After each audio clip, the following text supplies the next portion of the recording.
On this week's episode of Ride the Lightning, the Tesla unofficial podcast, Elon Musk and I have a chat on Twitter, yes, really, about Model 3's performance version. Tesla becomes part of the storyline on another HBO comedy, Model S and X get a new interior option, and much more.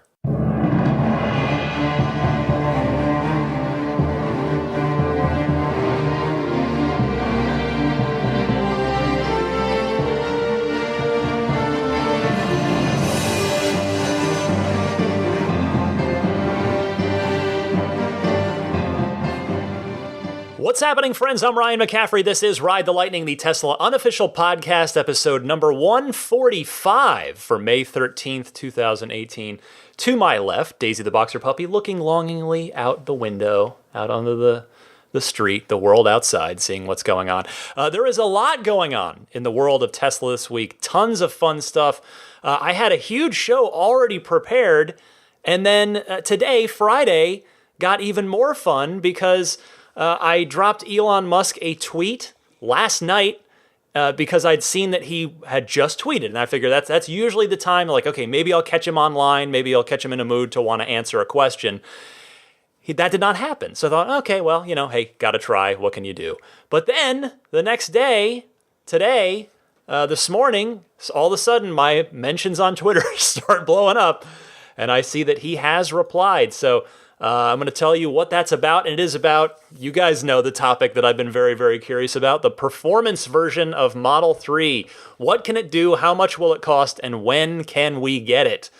So I said, Elon, any chance we can get an update on dual motor and performance Model 3 pricing and specs? Air suspension as well, if you're in an extra good mood. And he replied saying, Tesla will enable orders at the end of next week for dual motor, all-wheel drive, and performance. Starting production of those in July, air suspension probably next year. So that right there, huge news, huge right there. That is the first official acknowledgement of performance in any way, shape, or form by anyone at Tesla since, I believe, the last time that he replied to me on Twitter on this topic, which was last fall. It was September, if I recall correctly, somewhere around there, when he said that it was going to be coming at the middle of next year, meaning this year, meaning that timeline has actually held. That is still the plan. So I thought, okay, that's great. That is huge news. I'm very, you guys know I've been eyeing that performance version depending on the price and depending on the availability. The price is yet to be determined, but I have to say, he chose there to address the timing of all-wheel drive and performance rather than the price and specs that I had asked about. But I'm not at all complaining, number one, because he replied at all, but number two, I have to say, if you were to say, hey, Ryan, you can find out either the pricing, the specifications, or the timing for all-wheel drive and performance, but only one, which would you choose? Timing is what I would choose. And the reason is because being able to know when those things are coming, for me, as someone who's just sitting on my invite waiting, it really helps me plan for this car much better and more accurately than I could before. The specs will come, the price will come, clearly very soon. It's going to go public in some way, shape, or form. Someone's going to post it, and next week, so next show, I should have pricing for sure, but the design studio will almost certainly mention specs as well because the design studio mentions specs for the P100D S and X. So we should learn both of those things on next week's show, which is fantastic. Now, I have already told you in the past, I've given my guesses on this, I've revised it a little bit over time, but I personally think, and so let's bookmark this and we'll see how wrong I am, but here's my prediction. I think, you can give me a little range here if you wouldn't mind. I think the ceiling, and I'm using ceiling with a lower number here, meaning ceiling being the best case scenario for the Performance Model 3, I think the best case it could possibly end up at is a 2.8 second 0 to 60 time. We're talking about a lighter car. We're talking about a smaller car with better aerodynamics. I know aerodynamics don't really matter too much at low speeds like that, but really you are talking about a car that has significantly less weight to it, as well as it. We've already seen, we have a little bit of a baseline from the rear-wheel drive Model 3s that some of you have now and that are, of course, out there. And those cars in the real world, they're advertised at 5.2 seconds to 60, but in the real world, they are getting upper fours, even close to the mid fours. So they're doing better than advertised, which leads me to think if you drop a hammer in the back of that car and put another one of the just put the existing Model 3 motor in the front of the car, and then drop a hammer in the back. Now, there's been some interesting chatter on this. I was reading the Tesla Reddit this week. Someone made it sort of a very good case about how permanent magnet motors are different. The motors that are in the Model 3 are fundamentally different in how they operate than the Model S and X motors. They're sort of more efficient most of the time, but they're not as good at basically drawing tons of power quickly, which of course a performance variant would want to do. So there was sort of a theory going around, and seemingly a plausible one, that what if the rear motor, the big motor in the Model 3 performance version, is a big induction motor? That could very well be the case. So we'll find out one way or the other pretty soon, whether it's with the design studio information or we have to wait till somebody gets one and we can kind of really look at it and find out. But anyway, so I still think, just given the weight situation, given the efficiencies of Model 3, I think it's possible that this car could end up 2.8 seconds 0 to 60, best case scenario. And I think the floor is 3.5. I don't think it will perform worse off the line than 3.5 seconds. I just don't see that. I mean, I've given you my pet theory that I want so badly to be true, which is that Elon had confirmed after the Model 3 unveiling event in 2016. 2 years ago, Elon went out there and said, yes, there will be a ludicrous option for Model 3. And I proceeded to invent my own little rules around ludicrous, which is that, well, insane mode was when it was 3.1 or 3.2 seconds.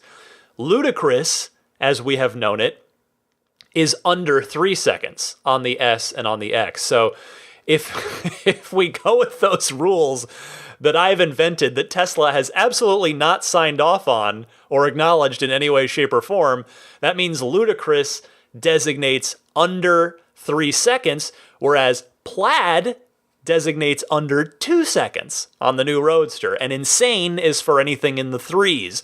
So if this car has ludicrous, it's got to be under 3 seconds. But I don't know, we'll see. I think more likely than not, it's going to be somewhere in the middle of what I just said. I could see a 3.2, 3.3 second situation, but it's going to be a quick car. It should be a very fun car, given that it is smaller than the Model S. And a lot of Model 3 owners who also have the S report that, yeah, boy, the 3 is a lot more fun and nimble to drive than the much larger Model S is, just due to that size alone. But in any case, so I thought, this is great.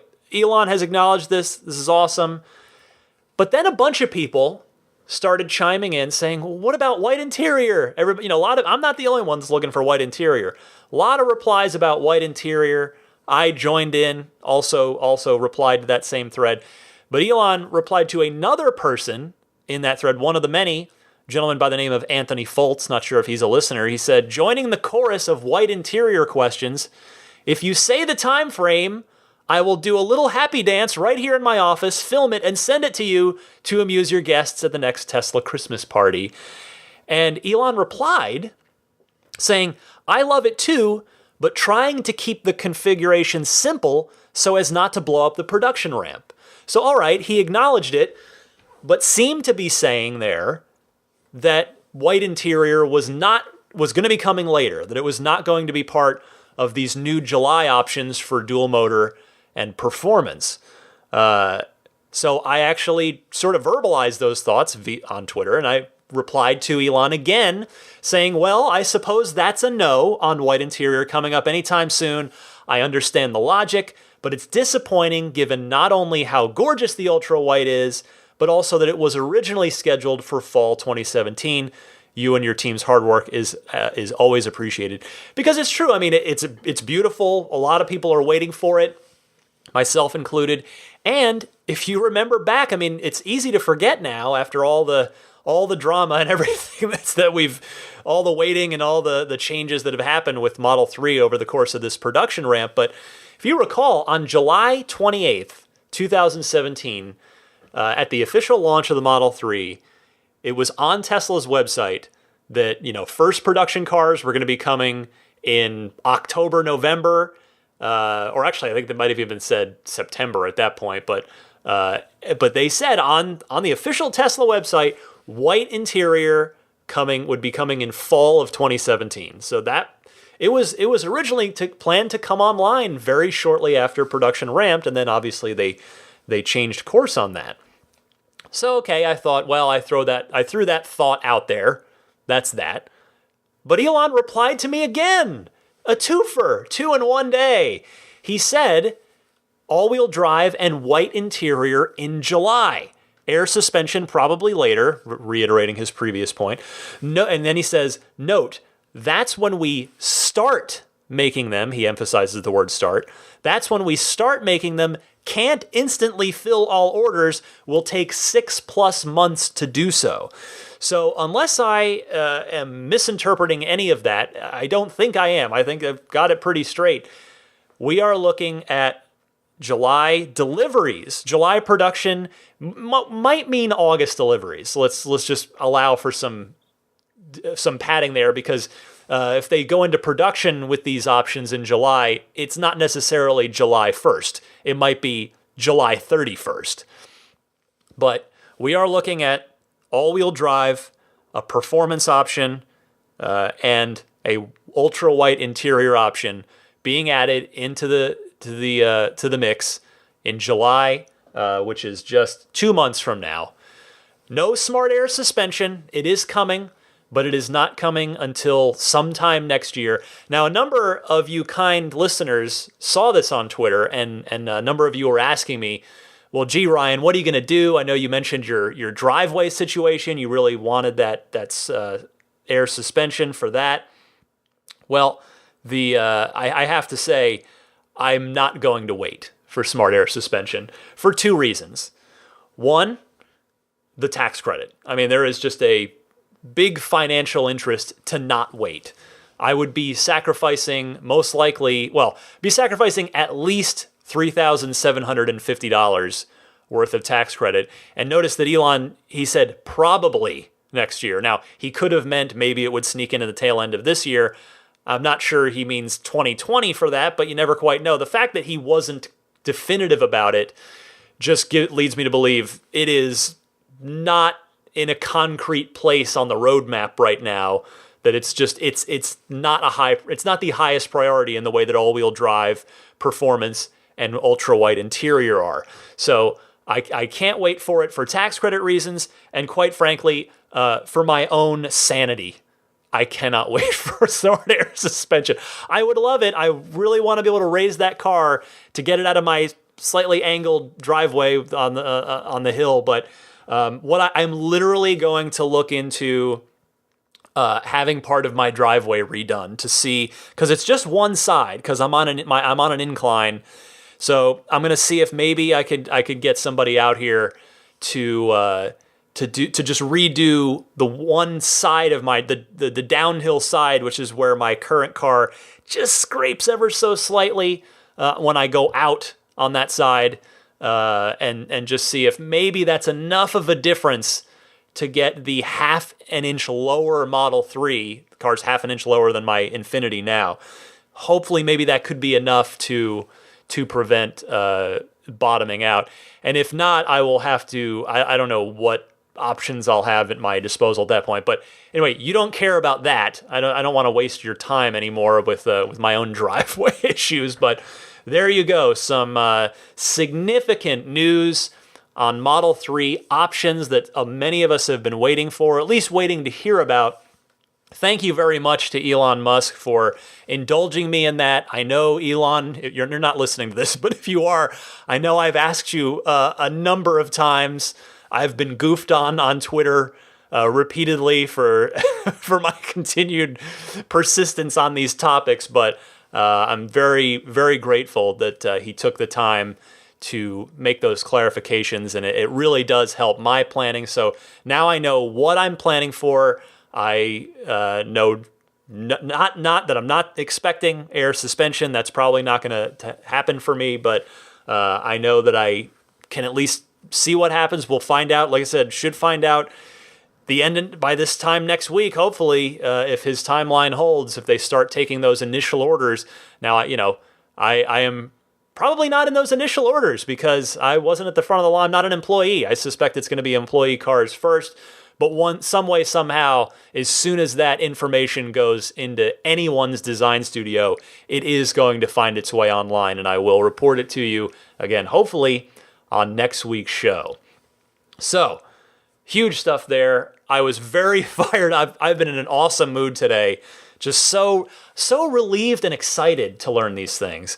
All right, so I've been just yammering for 15 minutes on this topic. Let me move to a related topic. Speaking of options, Tesla options, let's talk about a new one for the Model S and the Model X that was added with no fanfare, no announcement, just out of nowhere this week. Tesla has added an oak decor option for the Model S and Model X. It is part of the cream premium interior package. First of all, I want to stop right there and say, if no one else has beaten me to this, can we all agree to call this the creamium interior? Sorry, dad joke. Puns are great. But second, I have to say this, if you take a look at it on the Tesla Design Studio, if you just go in there and configure any S or X, just go over to the Interior tab, you'll see it there. It's very nice. It's part of a light interior. Obviously, the cream is very much an off. It's basically if you took the old Tesla tan interior and literally mixed it with the ultra white interior. It's basically halfway between those two. So it's got the light headliner, not the dark headliner that's found on the black seats. You have the choice of either light or dark interior, and then the ultra white interior comes with the black headliner on the S and the X. But so it's a nice light, very airy kind of look to it. The wood itself, that oak decor, is a very light wood color, kind of a very tan wood color, as opposed, it's much lighter than the other wood trim option for S and X, which is the figured ash, which is a much darker, richer color. So the one other thing to note about this is, oddly, Tesla removed the cream option from the P100D. So if you want to buy a P100D S or X, you can't get it with a cream interior. You can't get creamium.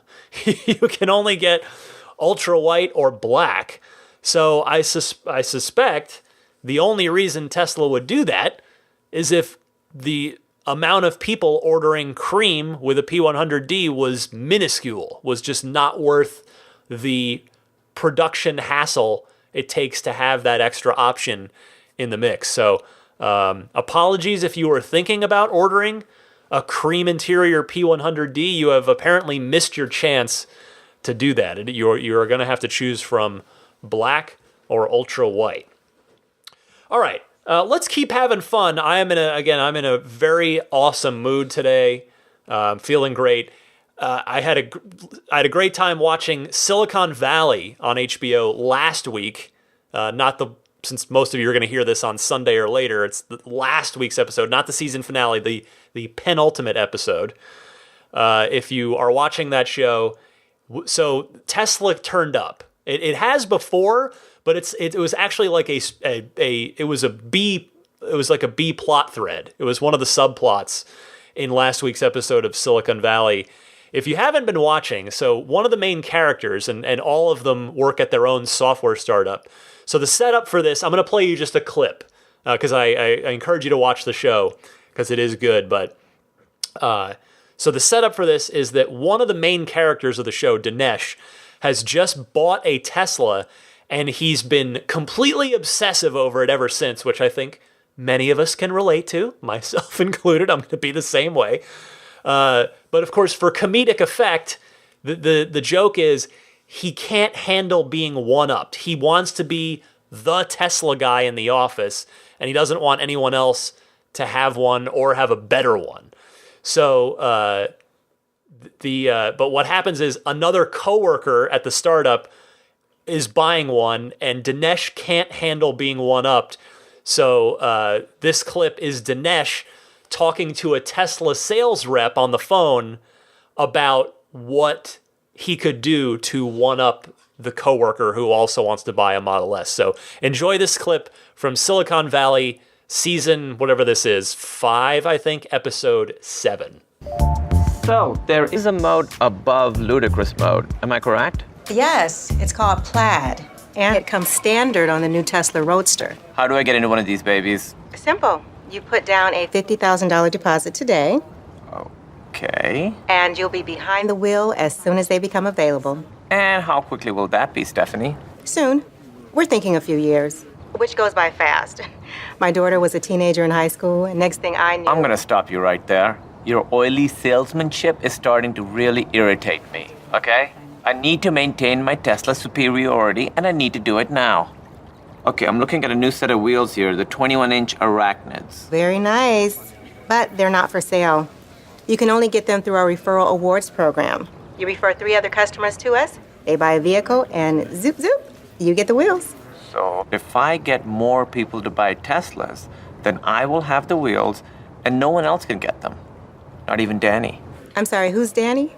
What was extra fun about that, if you watch the scene, they actually set up a mock Tesla office for that shot that looks rather authentic. Like it's the woman's at a desk, at like a nice desk. It looks like it could be at the Fremont corporate headquarters or the Palo Alto corporate headquarters, with a red wall in the background with the big Tesla letters. Like it was really cool. It was good to see that. And so if you're either an avid HBO watcher or you listen to this podcast, or both, you know that this is not the first time that a recent HBO comedy has prominently featured Tesla as part of a storyline. The Model S and its horn were fodder for a subplot in the most recent season of Curb Your Enthusiasm. I'd played that clip back after that aired. But what I really liked about this, besides just seeing Tesla feature prominently in one of my favorite shows, and besides the bit just being funny, which it certainly was in Curb Your Enthusiasm as well, was that what I loved about this, they got all of the information exactly correct. They did not get anything wrong. The Arachnid wheels, totally right. The Roadster deposit amount of $50,000, they got right. The Plaid mode in the new Roadster, etc. So whoever the writers tasked with fact-checking that did a flawless job. So if you happen to be out there, kudos to you. All right, back to the Tesla news proper this week. There is plenty more of it to go over. A new Model 3 feature has been added in the latest firmware update. This is fantastic. It's auto-dimming high beams. So I've had the chance to test this feature out on Model S in the past, and I have to say, it's pretty handy. It's not a thing you would leave on all the time, but if you're not right in a city or a suburb, if you're off the beaten path a little bit, and it's a situation that calls for your brights, you can turn them on, and then you don't have to worry about flicking them back off again every single time another car comes from the opposite direction. What happens is that the car's cameras will see that other car, or maybe just the headlights, and they will turn them back to the regular headlights, the low beams, for you, and then they'll go back to high beams after that car has passed. I mean, this is a fairly valuable feature that's found on the more expensive Model S and Model X, and now it's been added to the Model 3 for free. I love that. But what's interesting, this goes the other way too this week. It wasn't just the Model 3 getting something from the S and the X. The S and the X are getting something that the Model 3 has had, and they're getting it for free as well in the not too distant future. A smartphone key option is coming soon to the Model S and the Model X. If you don't want to necessarily have to do anything with your fob, you could technically leave it at home once this feature is enabled. Elon Musk saying on Twitter, quote, "Yeah, we will add that as a feature. All X and S will soon work with no key if your phone pairs with Bluetooth, signal strength is high, and you enable the feature. This will work on the entire S and X fleet, even first production units. So you don't need any newer version of the car, nothing, just every single S and X." And then he finishes by saying, cool thing about software upgrades is that we can keep making your car better long after you bought it. And there was another bit too. The media UI in the Model 3 got a refresh.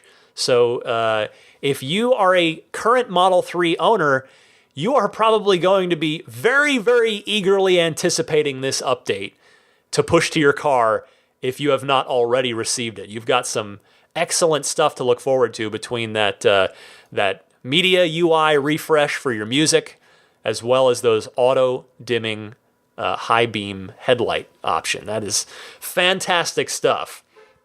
Next up this week, Tesla released a new video as part of their quarterly, basically company meeting thing. The video is simply titled Tesla 2018, and that video gives us our first look at remember the matte black Alfa prototype from the March 31st, 2016 event? That's the one, it's the early, I mean, you remember it because it's matte black, but it's the earlier of the two. The silver one, with the $10,000 ridiculous awesome paint job, was the later version that they did all their promotional photography and video with up until this point anyway. The matte black one has the older Model S style door handles. We don't actually know if they retract out like Model S. I don't think so. I think they cantilever just like the production Model 3 ones do. They're shaped like the Model S handles rather than the kind of hockey stick shape of the production Model 3. But anyway, I watched that. And it's a bunch of different shots, some cool stuff, but there's a couple of shots of the matte black Alfa prototype, complete with its 20-inch aero wheels, zipping around inside the Tesla factory, because there's still a lot of open space in there. If you've ever been there, it's not all just wall-to-wall machinery, at least not yet. There are still open spaces in there. And the cars it's like just glamour shots of the cars zooming around in there. And I saw that and laughed because I thought, well, that's where that car's been this whole time. Joyriding around inside the Fremont factory.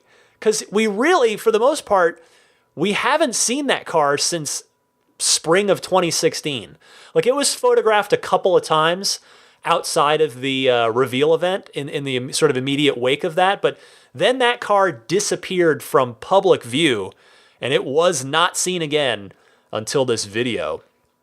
So if you haven't seen the video yet, it's definitely worth checking out, because another cool thing, it's on Tesla's YouTube page, by the way. Another cool thing in that video, there is a really neat shot of some wild horses running near the Gigafactory, like sort of up on a mesa in the wintertime. So that's kind of a cool look. And there's some cool shots from inside the factory. And then the other thing that's cool about it is there's some really fun next-gen Roadster footage, including the end of it is a few sort of cockpit views of looking at the passenger seat when they were giving test rides at the Semi and Roadster unveiling event, including one of the people featured in there is my friend Ben Sullins from Teslanomics. He was on here. You remember him when he came on for a little interview. What was that? I guess late last year, somewhere around there. But we also get, in addition to those people just being pinned in their seats by the Roadster's acceleration, there's a neat shot. It's a first-person shot of the Roadster launching. And it's as if you're in the driver's seat. I guess they strapped a GoPro on somebody. And you can see, which I'd never seen in any other pictures before or seen anybody talk about, there's a tiny little screen in there, not like a Tesla screen, but just like a little, almost like little LCD readout of some kind, like in the slot, where the air vents are, the blade system in Model 3. There's like a little screen in there, like behind the steering wheel, which I presume shows the speed of the car, I would suspect, but it is hard to read. You can't make out what's on that screen in this video, but in any case, like I said, it's effectively a sizzle reel. I'm not going to play anything from it here because all you'd hear would be music, but cool video, worth taking a look at if you find yourself on YouTube. Head on over to Tesla's page there. All right, next up this week, we finally this week got a real explanation of what happened with the headliner material in the Model 3, courtesy of a Wall Street Journal article about Tesla and their very Silicon Valley style nimble production strategy that's in contrast to other automakers where Tesla, really adapts on the fly. That's what the piece is about. So here is the excerpt with regard to Headliner Gate. They say, quote, "Consider the A-pillar, the support at the front of the car that holds a side of the windshield. Initially, the A-pillar on the Model 3 wasn't fitting snugly with the roof liner and the edge of the dashboard, which was bugging company leadership even after the car went on sale. Engineers redesigned the piece on the fly, switching the material covering the pillar so it could fit more tightly," end quote. So there you go. Now we know why the premium textile material is on there and the Alcantara is not. And I don't want to dredge up this thing again, but if Tesla had just said something to that effect when they made the change, something like, "We were having quality control issues with the original material, so we switched it."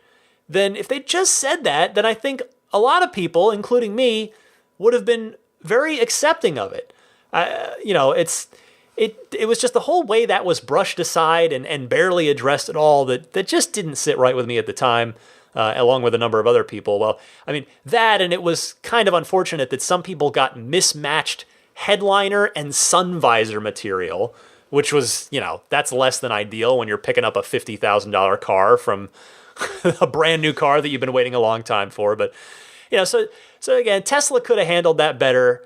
And if they just have acknowledged that, just acknowledged that there was a production issue with the material itself, I think we could have all just accepted that and moved on. But I am happy. I don't want to dredge it up. I'll just say I am happy to know the real story now, and at least we know. Moving on, not done yet. Still a few more stories to talk about. Connecticut, as a number of you may know, has, especially if you live in Connecticut and you're a Tesla fan, Connecticut's been one of the states where Tesla has had to continue to fight to win the right to legally sell their vehicles direct to consumers in that state. Unfortunately, I learned this week via the Tesla Reddit that the Connecticut legislative session ended at one day this past week. It ended without a vote on House Bill 5310 that would have allowed Tesla to sell their cars legally in Connecticut. So that means with that legislative session ending, no action will be taken on that again for quite some time, meaning that a lot of you Connecticut-based Model 3s, folks waiting for Model 3s, a lot of those cars that are going to get sold in the second half of this year as production ramps, hits that 5K a week mark, you folks may end up inconvenienced with regard to a lot of things, potentially even the taking the delivery of your car. It's really a shame that they won't even bring it up to a vote. I genuinely feel bad for you Connecticut folks. Michigan too, as well as everybody in the handful of states left that are in this situation, and it's it's a tough spot to be in. I've said it before. I'll say it again. I'm confident that the war will be won. These are battles within that war. Not every battle is easy. So it's just if you're in Connecticut, when that next legislative session comes around, please, continue. If you want to fight for this, keep petitioning, contacting your elected representatives, and try to make your voice heard as a citizen to try and get this at least voted on, and hopefully passed.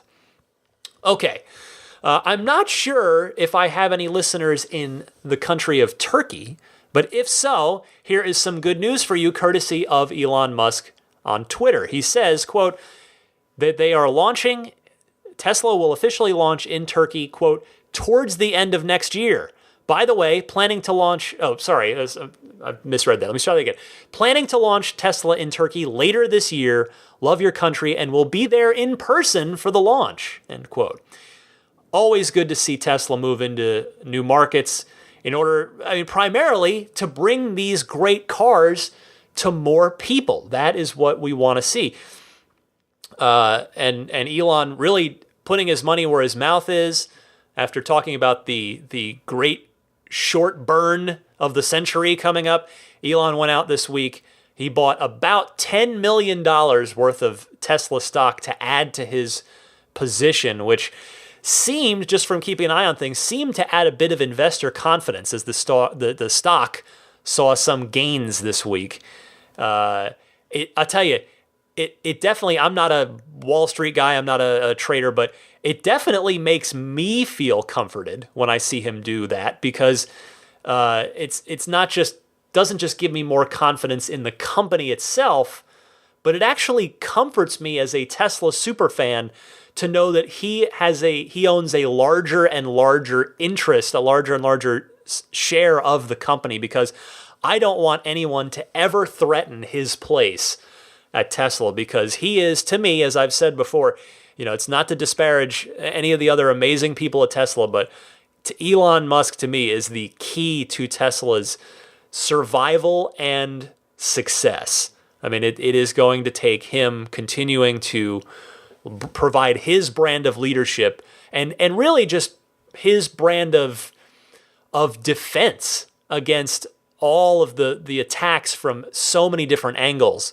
Tesla is under attack at all times from so many different places. So good news there. Glad to see Elon ponying up another 10 mil worth of stock. Now, speaking of, I mentioned Turkey there a minute ago. Speaking of Teslas in non-American countries, I would like to congratulate the first batch of Canadian Model 3 owners. The first folks took delivery of their cars late this week. My friend, and certainly a friend of the show, Trevor Page of the Model 3 Owners Club, he managed to find out where those cars were coming in, and he got himself there and watched them come in, watched them get prepped, watched them get delivered, spoke with the first owners. So you can check out the forum, check out his channel if you want to see more about that. So great stuff. The Canadian cars are rolling out. Now, I wasn't sure if the Canadian cars would get their own series of VIN numbers, so if it would start at number 1. But talk to Trevor, evidently not. Evidently it is the same batch of VIN numbers. I don't know if that's going to be the case for all cars worldwide or just North America maybe, but if you're curious, like maybe if you're a Canadian listener of mine who's maybe going to be taking delivery soon, but you haven't got your VIN number yet, you doesn't look like you're going to get a super low VIN, but they'll be picking up where they've left off with United States VIN numbers.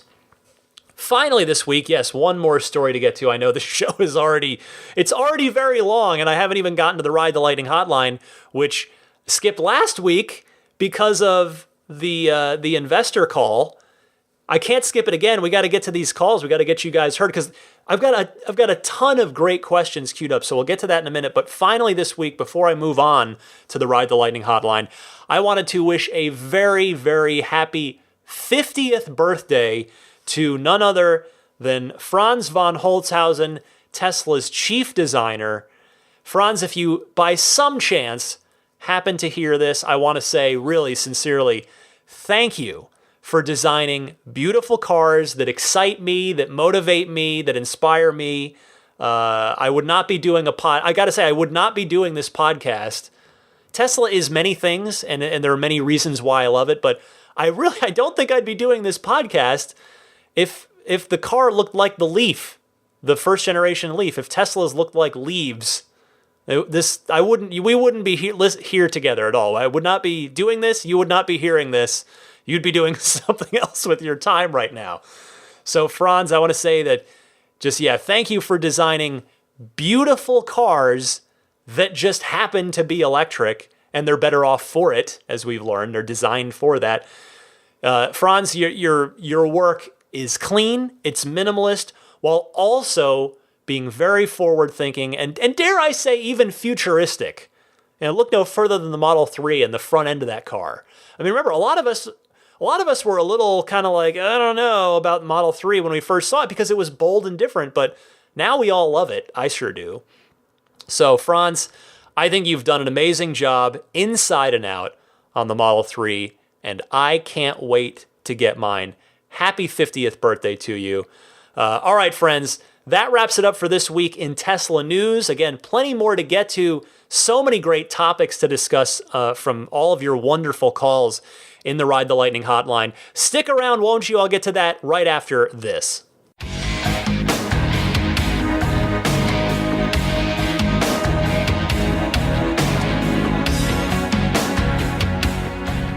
All right, it is Ride the Lightning hotline time. It's your time to shine. Your calls, your questions, your comments, your discussion topics. By the way, please keep them coming. I suspect after the Elon tweets that we went over at the top, plus all the other Tesla news from this week, that you will have plenty of questions, comments, and discussion topics. So the way to participate in this, it's very easy. You have two ways to go. You can either take out your smartphone, use the built-in voice recorder in there, record a question, try to keep it to a minute and a half tops, please, and email that file to me at teslapodcast@gmail.com. Alternatively, you can call and leave a message. Just dial up the Ride the Lightning hotline. It's a toll-free number. Ring it up. It's 1-888-989-8752. Again, that's 1-888-989-TSLA, if that helps you remember a little bit.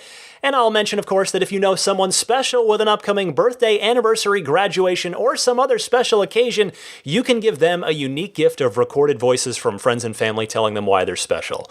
The recordings can be podcasted like I do with them here, or you can put them onto a keepsake of your choosing. Visit lifeonrecord.com if you'd like to learn more. Let's kick it off with Matthew in Colorado. Has a question about Autopilot. Matthew, you're on the air. Hi. It's Matthew here, and from Colorado, and I had a question about the signs and how Autopilot uses them. So I know that the cameras on the Tesla are used in the Autopilot to sense for speeds and when to slow down. I was just wondering, once it snowed the other day, that the signs were covered in snow. I just wondered, how would that affect the Autopilot and how it is used? Thanks. Love your show. Bye. Thank you for your call, Matthew. So Autopilot can indeed read speed limit signs and lower your speed accordingly if you have it set to do so. If the car can't see it because it's obstructed, be it because of snow or a tree branch or something, it's not going to adjust the speed at all. So that's why it's very important for the driver to be alert and ready to take control with Autopilot, including adjusting the speed at all times. That is one reason why it's super important. Thankfully, that's a bit easier now that at least if you're in a Model 3, now that a recent software update enables you to adjust that Model 3 Autopilot speed and follow distance with those steering wheel scroll buttons. And of course, the S and the X have that easy peasy Autopilot stalk on the steering column to accomplish that with. In the future, when the system matures and we do eventually get to level 4 full self-driving, I would have to think that the autopilot system would have to know what the speed limit is in a given area from fleet learning in case that sign is covered by snow. So I'm hoping, I would expect anyway, that that's going to be a feature of it in time, as it will fleet learn. It'll know the speed limits for every zone everywhere on every road, and it'll know where you are, of course, via GPS. So Matthew, thank you so much for that excellent call. Let's move next to Tom in Minneapolis, who is eagerly awaiting his Model 3 delivery date and has a couple of interesting questions. Tom, let me see if I can help you out. Hey Ryan, this is Tom from Minneapolis. I'm a longtime listener of the show. Thanks for a great upbeat podcast every week. As a fan of Tesla since hearing about the Roadster, I've been waiting for my turn to be able to purchase a fun, affordable EV. I recently put in my order, and I am waiting on a delivery date.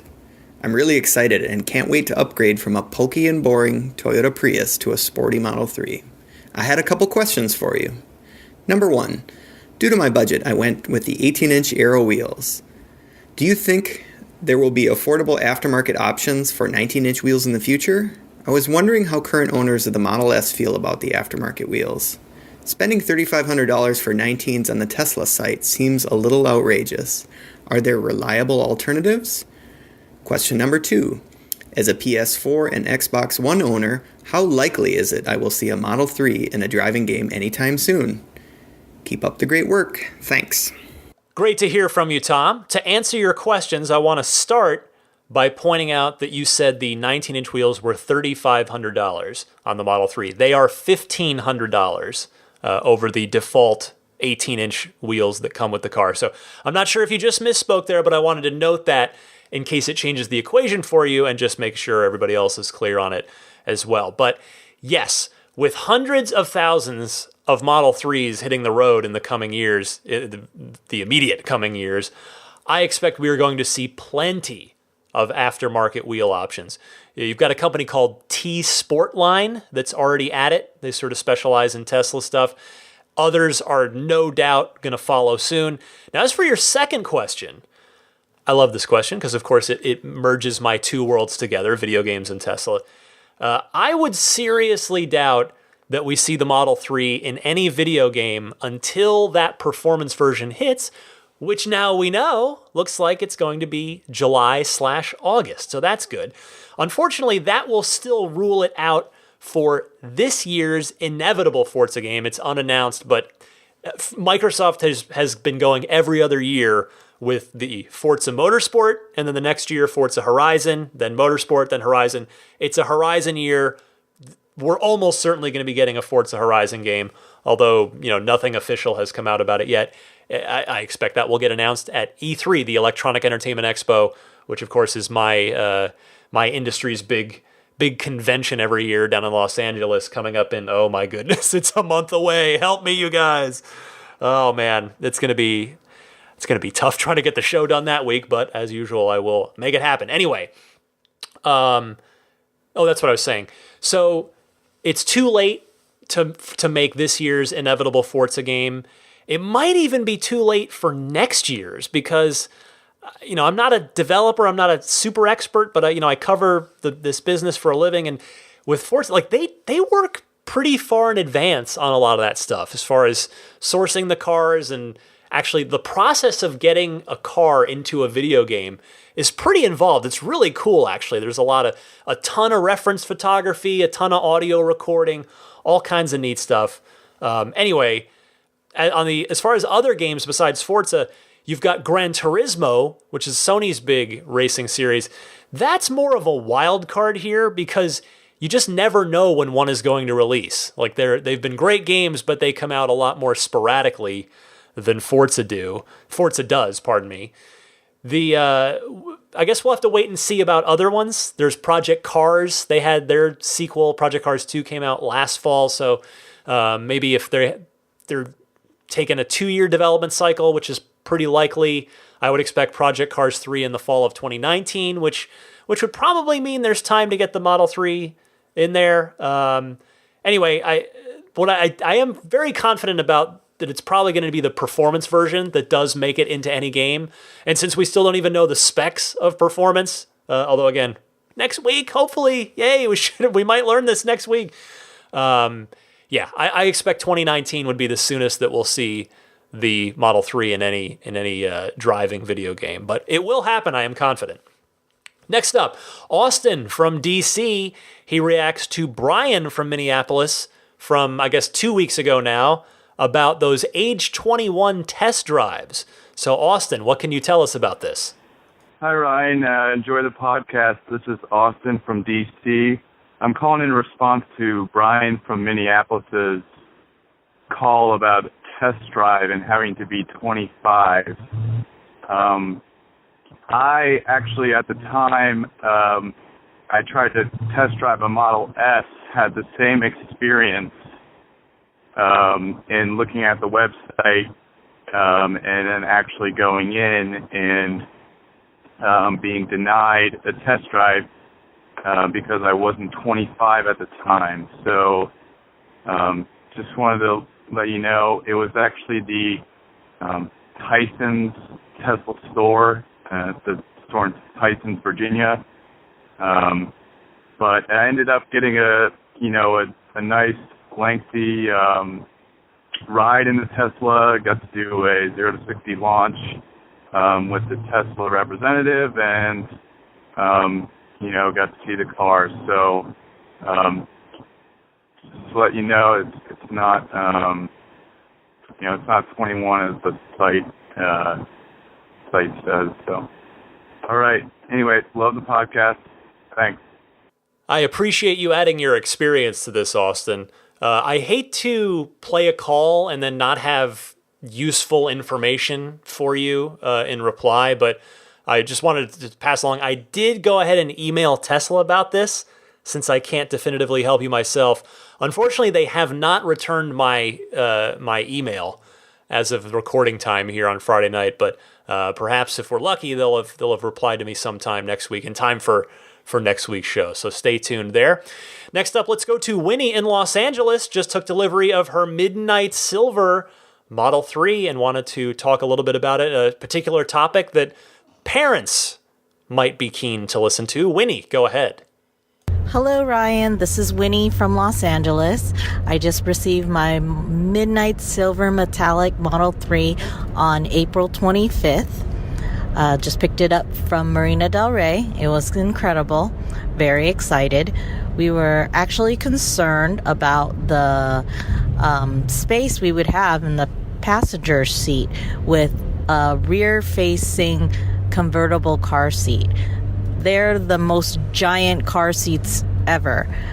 We actually have the Brightex Advocate, which is probably one of the bigger ones in the convertible car seat realm.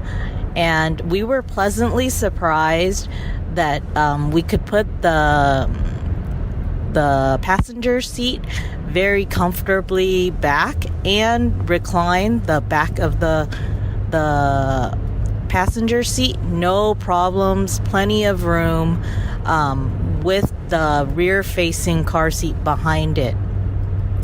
And we're coming from a Lexus RX 330, and my husband believes that there's actually more room lengthwise in the Model 3 interior than in our Lexus RX. So, just for information for all the moms out there and dads, that they don't have to be concerned that their car seats will not fit in the Model 3 lengthwise. I think the widthwise, it's not as wide as the RX. We're probably missing like 2 or 3 inches, but lengthwise, there's a smidge more room than our RX. Okay? Just wanted everybody to know. Thank you.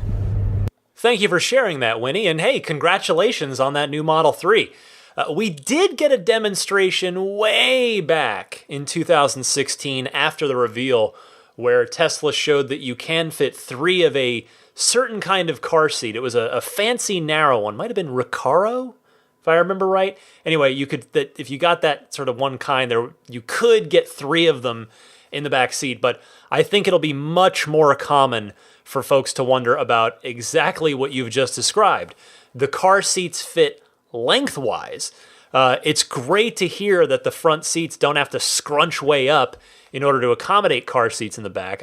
I'm in the booster seat phase myself with my kid, but you better believe that I absolutely I use a seat protector underneath that, and I'm going to be bringing that into my ultra wide interior Model 3. You better believe it. Cheers, Winnie. Thank you so much for sharing that. Let's go next to James from here in the Bay Area, who is getting a little down on delivery timing. It's been a long wait. Let's see if we can help out. James, go ahead. Hey Ryan, how's it going? This is James from the Bay Area. Yeah, really quick. So just doing some basic math here, and I'm pretty sure you can correct me because, I don't know. That's why I'm calling in. You're the expert. Let's say they've delivered 25,000 Model 3s, okay? And Elon gets the Fremont factory to the way they want it, and he's cranking out 5,000 a week. So May, June, July, August, that would only be 125,000 Model 3s. Now, if I'm not mistaken, when Elon took the stage, before he physically revealed the car, he was on stage and they had a counter behind him.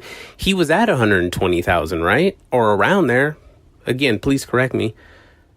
So by August, they're only still on the day ones. Is that not correct? Or, because my wife and I, we didn't reserve on day one, but I'm just, looking over my abacus here. And I'm just like, I don't think we'll get the cars in that projected window. And they're still going to implement the all-wheel drive model that you and others are waiting for. You know what I mean? So it just, again, I'm hanging in there and just looking for some insight because we didn't reserve on day one and my time window was like June or something, and I don't see that happening. Anyways, let me know, Ryan. Love the show. Listen every week, and shout out to DTB. All right, Ryan. I think I can help you here, James, and I do have good news for you. Yes, there are upwards of 500,000 reservations for this car, but there are so many variables involved that it's not as simple as you just not reserving on day one so that they'd still be on the day one reservation holders, and that is good news for you. Now, you have to remember that US and Canadian reservations are getting first priority. From there, plenty of people like me are holding out for something other than the first production configuration, whether it's standard battery, dual motor, performance, the ultra-wide interior, or that smart air suspension that we just learned isn't coming until 2019. Tesla has been moving through the list, just looking for anyone and everyone who wants to go ahead and take that first production configuration. So if you've got June in your delivery estimator, I think you can reasonably expect that you're going to get your invitation to configure a first production design in that window, unless something else goes terribly wrong with the schedule. And it doesn't seem that way. It seems like everything's actually going quite right. Things are getting better and better on that front. And that's great news for all of us. So, James, I hope that helps or at least makes you feel a little bit better about things. We're going to go next to Travis in Ohio reacting to last week's wild shareholders call. So, Travis, you're on the air. Hi, Ryan. It's Travis from Ohio. I just had a few thoughts on the shareholders call. When Elon cut off the analyst's question about how many reservation holders were configuring when invited, the stock price plummeted, and Wall Street and the press really didn't like that. But I don't think it's because they actually think that Tesla has some big secret, that they're hemorrhaging reservation holders, that there's not enough demand. Clearly, Tesla has plenty of demand. So I think it's really just that Wall Street felt insulted by how its analysts were treated. And why did Elon do that? Well, I think it's because he despises Wall Street and having to go through the whole song and dance of keeping the investors happy. He's said before that he wishes that Tesla could be privately held, and he made that clear in this call again. But now he's feeling so confident that they've got this thing sorted out and that he's going to be very profitable in the next few quarters, that he feels like he doesn't need to continue with this charade, and so he just let them know how he really felt. And I think that really reflects on the strong position that the company's in, if anything. All right, thank you. Thank you for your take on this, Travis, because as you heard last week, my take was a bit different. Now, we can both be right on this, potentially, and Elon is probably going to be asked about this again, even though he has already followed up and addressed it on Twitter, and I wonder if he'll show any more remorse or regret for that behavior. I think he's already kind of owned it and more or less apologized on Twitter, but it's certainly, it didn't help Elon's relationship with Wall Street, though I think it's quite clear, as you well noted, that he doesn't really care about what Wall Street thinks of him. So it's done. I think he learned a lesson from that. That's really the takeaway I got from his follow-up, saying that he should have handled that differently. But thanks for the call, Travis. We're moving right along. We're going to Jim in Phoenix as the weather heats up down in Phoenix. Jim, his garage is heating up because it has got a Fire Model 3 in it. And I think that's the kids say fire now as an adjective. I'm too old. I'm too old for this stuff. Jim from Phoenix has some tips for you people that are about to be like me in the not too distant future, in the coming months. They're going to become first-time Tesla owners. Jim, what have you got for us? Hey, I really enjoy your podcast. This is Jim from Phoenix. And hey, big news here. I received my Model 3 last Saturday, and it is really, really nice. But just wanted to give you a few heads up, the things I've kind of learned just with 1 week. It's just give yourself a little time to get used to it. I had never driven in an electric car, and the regen took a little getting used to for the first few days, and it's kind of like the first time with a smartphone. You know everything's there, but you don't know how to get to it.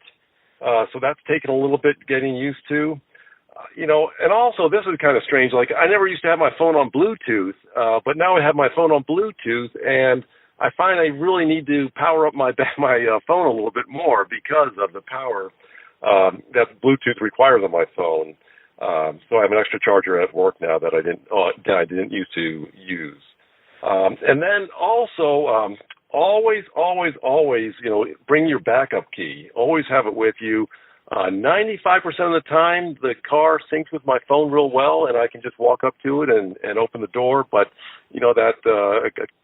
just that one time it didn't. I had it felt really comforting to have that backup key. And while you're talking about backup keys, it's probably worth an extra $5. That's what they charge me to get an extra backup key, so I got a pair.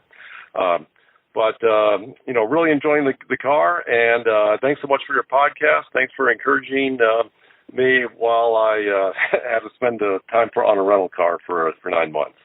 But thanks so much. Really enjoy it. Bye. Thanks for your call, Jim. And hey, congratulations. Now, see, here's what you can do. You can listen to the podcast from inside your own Tesla. A couple things here. First, if Bluetooth is draining your phone a bit, that's obviously normal. Bluetooth is a bit of a power-hungry technology in the phone. Remember that you can dock it in that center console so that you can at least maintain your charge, if not get a little bit more juice out of it from your car. I know that might not be super convenient. You'd rather just leave it in your pocket. And depending on the phone case you're using, it might not fit super nicely in that dock. Now, there is a company that's making a Qi wireless charging mat to go in that docking area of the Model 3 center console.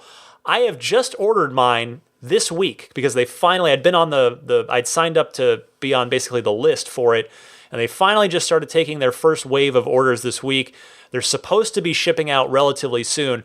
I think when I get mine, I'm going to get in touch with Michael from Millbrae, see if he wants to get together and we can maybe test it in his car, take it out and see how it goes. I've got an iPhone 10.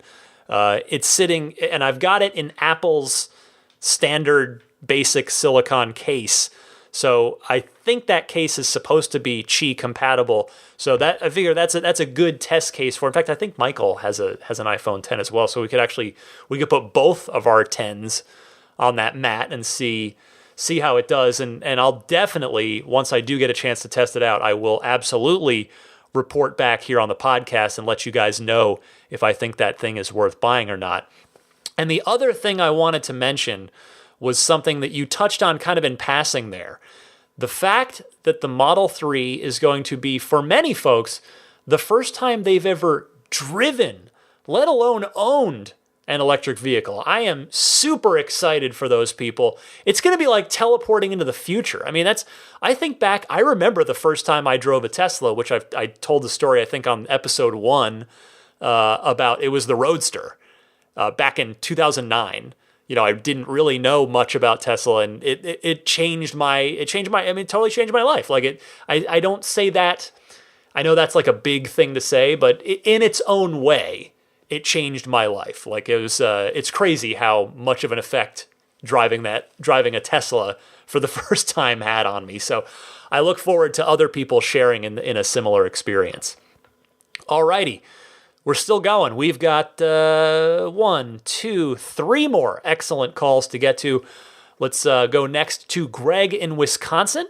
He's been listening for a while, and he has a very good question about supercharging. Greg, you're on the air. Hello, Ryan. This is Greg from Mequon, Wisconsin. I just wanted to say that I have enjoyed listening to your show for the full length of time I've owned my Tesla. I got one of the first all-wheel drive versions that came out in 2015, and I have a reservation in now for the Model 3. My question is, will version 3 of the supercharger work with all Teslas, or will connector changes be required for a higher charge rate? Meaning, is he going to be producing cars differently to accommodate for the higher charge rate? That's one question. The other one is a request, which is, in terms of walking away from the car and having it lock automatically, I wonder if there is a way to program that so that it can lock within 5 seconds of you getting out of the car or 10 seconds of you getting out of the car. Just have it to be user control. Sometimes I do worry, depending on where I'm parking, that the car is left automatically to lock at a longer wait time than I would like. I know there's an option of pressing the key fob to get it to lock automatically, but I would like to see that being a user control setting. Thank you, and continued great luck to you. This is a great question, Greg.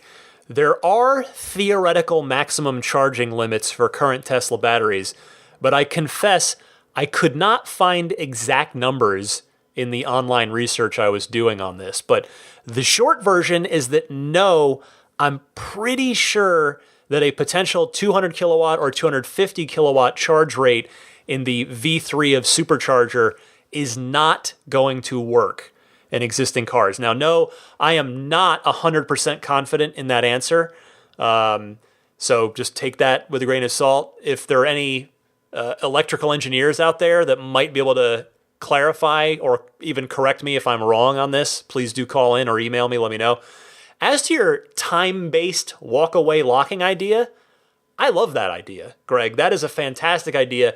It could easily be set up to be a toggle in the UI. I hope somebody on the Tesla software team hears this and adds that to the feature roadmap.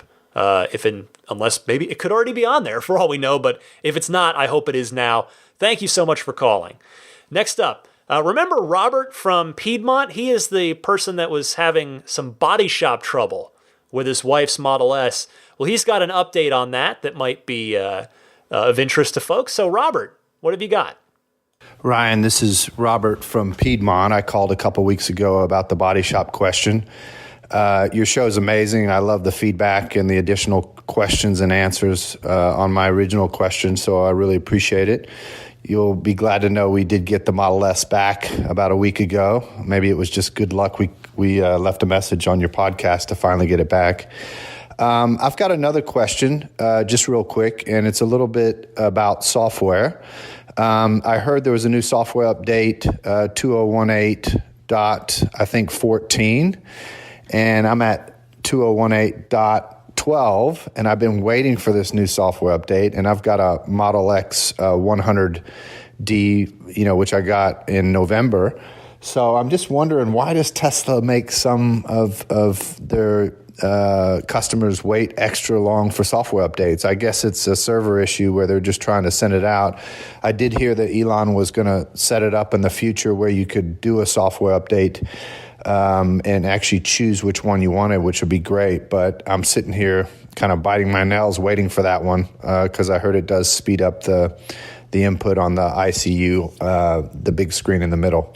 Anyway, wondering what your thoughts are on that. Thanks very much, and enjoy the show so much. Bye. Robert, you are correct that Elon took a suggestion on Twitter to request the latest software update. Odds are it will happen. We have seen crowdsourced suggestions become real features before, but it's anybody's guess as to when that will happen. So for now, you're at the mercy of the software rollout. Nobody knows the logic behind it. I mean, does it go to people closest to service centers first? Does it go to people in one region first, etc.? But it is definitely partially a bandwidth issue, as you mentioned, and no doubt it's also partially a fleet security issue. What I mean by that is if some bug starts showing up as it rolls out that Tesla didn't expect, they can halt the rollout before it's gone fleet-wide. I can understand that you want that UI speed boost. The only known way to force an update, though, is to have your service center push it. But you can't just go in and ask for that because they're busy. They're busy folks. You'd have to be in there for something else already. But I'm glad you got your Model S back from that body shop, Robert. Best of luck to you. Happy electric motoring. Drive that nicely repaired car in good health. One more call from Aaron and Larry, two gentlemen calling in together from Seattle. They have a fun little topic to bring up. Well, I'll just let them explain it. Aaron and Larry, you're on the air. Hey, Ryan, this is Aaron from Seattle. I'm here with my friend Larry. Hey, Ryan. Listen to the show all the time, and we're really excited to talk to you. Hopefully you'll air our question. Our question is this.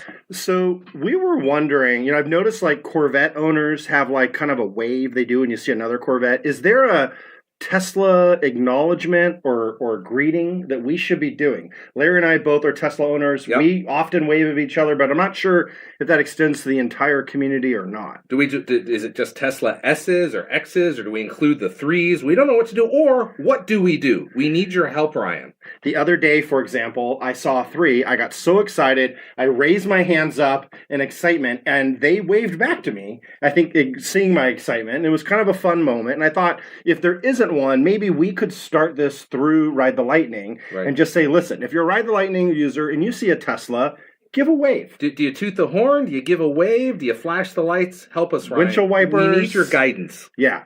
Keep up the great work. We love the show. Thank you. Aaron and Larry, huh?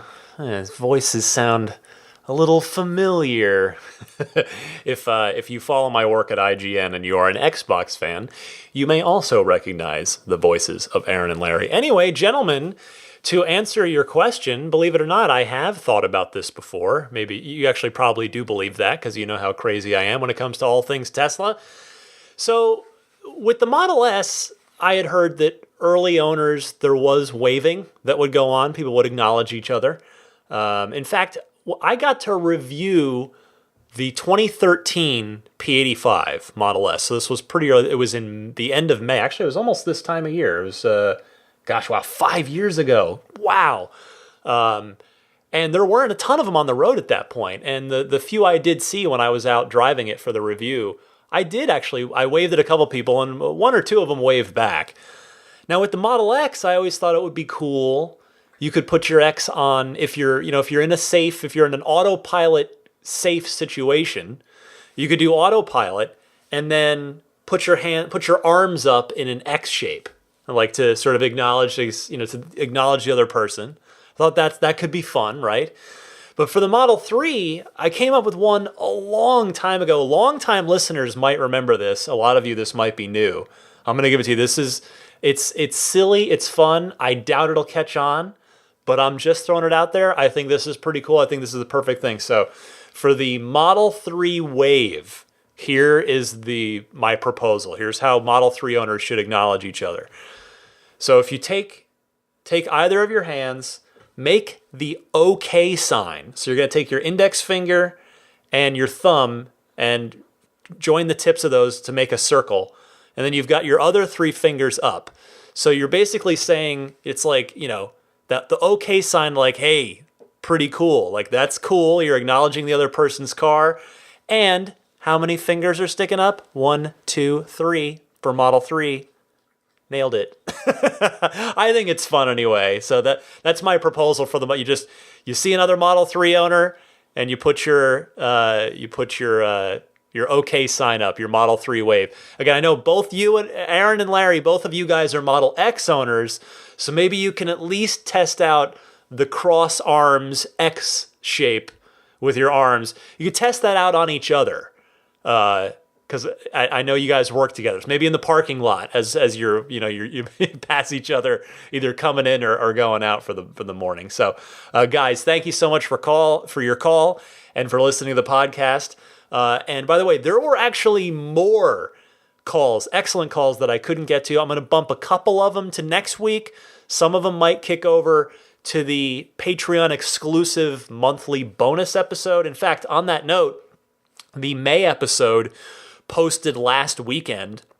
For those of you who support me on Patreon at the $10 level or higher, you've got that free extra episode, that bonus episode that's made up of all the extra excellent Ride the Lightning hotline calls that I cannot get to on the regular weekly show.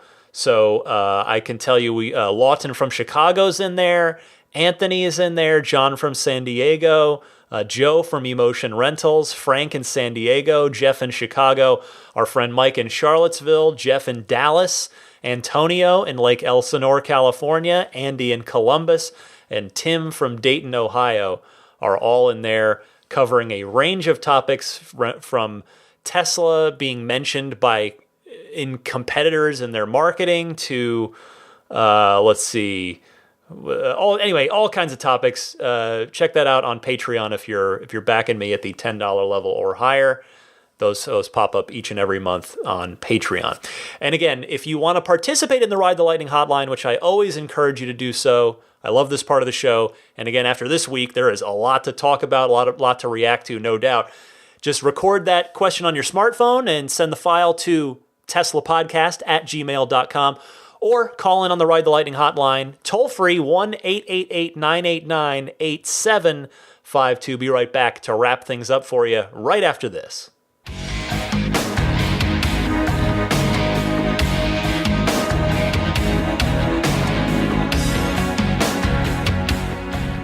Boy, what a week, huh? That was a fun week of Tesla news. That was a fun episode for me to do. I had a lot of fun on this week's show. I hope you did too. I want to start by thanking the Patreon producers, the very, very kind souls that support this podcast at the $20 level or higher each and every month. I want to say hi to our newest Patreon producer, Luke Miles. Luke, thank you so much for your support.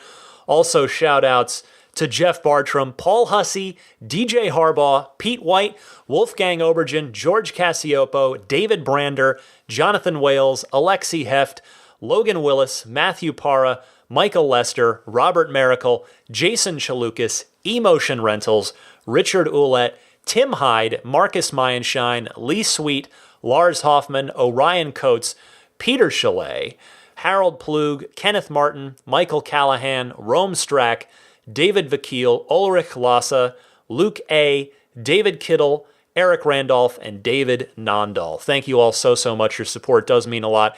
If you do enjoy this podcast every week, if it informs you, it entertains you, and you're looking for a way to say thank you, I mean, listening is great. That is all I ask. I appreciate that you're listening. But if you did want to support my efforts here, the time, the energy each and every week, and it's every week that goes into this podcast, you can do so on Patreon. Find out more information on my Patreon page, which you can find at patreon.com. That's Patreon. Patreon.com/Tesla Podcast. I want to mention Immaculate Reflections. For all you new Model 3 owners, or new Model S or X owners for that matter, you're taking delivery, if you're up here in the Bay Area, or if you're just taking delivery up here in the Bay Area, maybe at the Fremont factory, you might want to consider protecting the paint on that beautiful new Tesla of yours. You've got Immaculate Reflections. Their website is irdetailing.com. You can also look them up on Yelp or Instagram. They'll do everything from new car delivery prep, paint correction services, ceramic coating with Seaquart's Finest Reserve. They do paint protection film.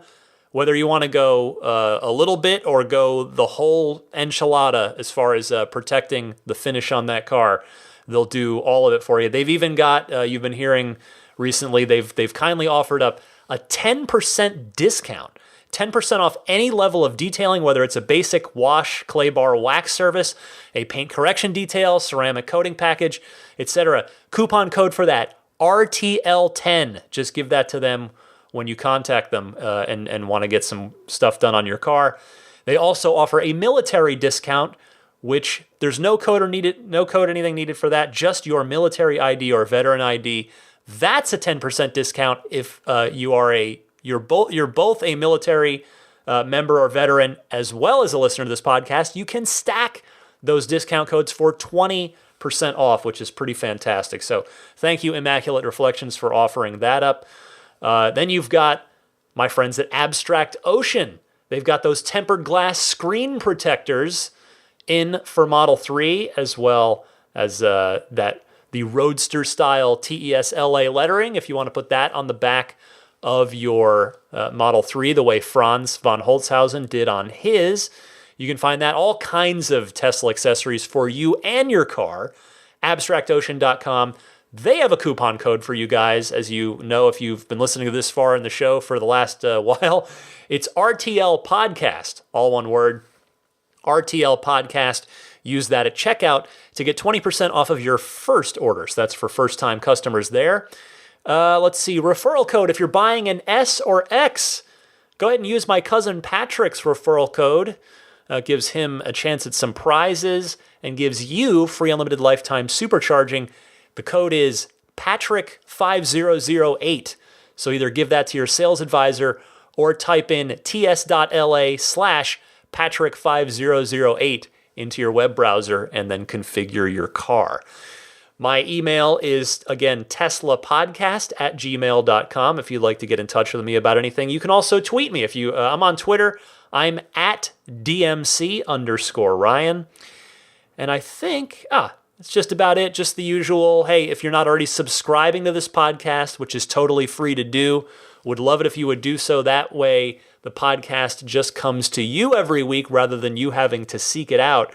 Why not make it more convenient? So just subscribe. You can do that on pretty much all the major podcast services, including iTunes, Google Play, Stitcher, TuneIn, which of course TuneIn, that is in your Tesla, Spotify even, or the podcast hosting site teslapodcast.libsyn.com.